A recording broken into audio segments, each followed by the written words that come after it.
Gracias, presidente. Para dejar una constancia, la decisión de Juan Manuel Santos de utilizar el gobierno nacional para atender primordialmente las peticiones de la FARC bajo un falso eslogan de paz, involucrar a todas las entidades gubernamentales en esta tarea, sin importar que no sean de su competencia, ha generado una desarticulación del gobierno con la realidad social, económica e institucional del país. Tantos problemas como el aumento del costo de vida, el desempleo, la desaceleración económica, el déficit fiscal, un ambiente de apagón, la pérdida de confianza de los colombianos en los órganos estatales, una justicia politizada y parcialmente en paro, el aumento de la extorsión, la probable alianza entre la FARC y el ELN y sucesivos casos de corrupción a nivel nacional demuestran que el gobierno llega tarde y sin determinación para solucionar las necesidades reales de los colombianos. Mañana, la Cruzada Nacional por la Dignidad Camionera participará en el paro nacional, utilizando su última opción para que el gobierno escuche y solucione sus reclamos sociales y económicos. De esta manera, una vez más los ministros de Santos esperan que las necesidades de los colombianos se tengan que reflejar en un cese de actividades, que se origina, como es común, por el incumplimiento de acuerdos pactados en anteriores ocasiones. El sector camionero ha realizado más de 4 ceses de actividades durante el gobierno de Santos, donde el más traumático hasta el momento fue el que se realizó entre el 18 de febrero hasta el 23 de marzo de 2015, que produjo pérdidas por más de 5.000 millones de pesos diarios a los generadores de carga y produjo un aumento en el precio de los alimentos de más del 30%, incluso en algunos casos alrededor del 100%, por la reducción de la movilización de alimentos de 90.000 toneladas a 70.000 toneladas.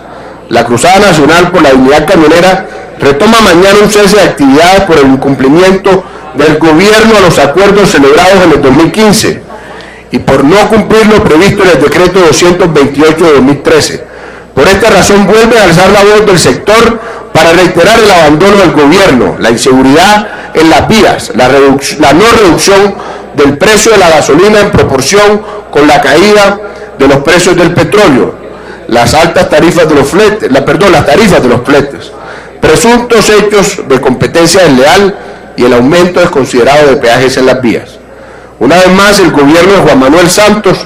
predica pero no cumple. En sus discursos abandera una mejor competitividad, infraestructura y logística. Sin embargo, la verdad es que en el año 2010 ocupábamos el puesto 72 en el indicador de desempeño logístico del Banco Mundial y para 2014 el puesto 97. Por lo anterior, quiero dejar esta constancia hasta la plenaria para solidarizarnos con las peticiones de la Cruzada Nacional por la Dignidad Camionera, que representa un sector que cobija más de 350.000 familias de forma directa y transporta el 97% de la carga terrestre del país, excluyendo carbón e hidrocarburos.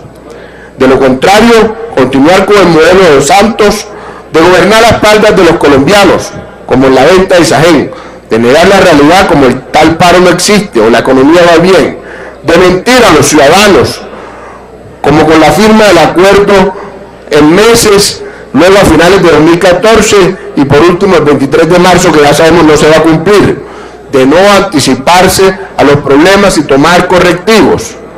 como la crisis energética actual, de evadir la solución de los problemas, como el caso de la policía y los niños de La Guajira, implicará pasar de una desarticulación del gobierno nacional con la realidad de una crisis institucional que se comienza a consolidar por la falta de respuesta a los sectores sociales. Muchas gracias, presidente.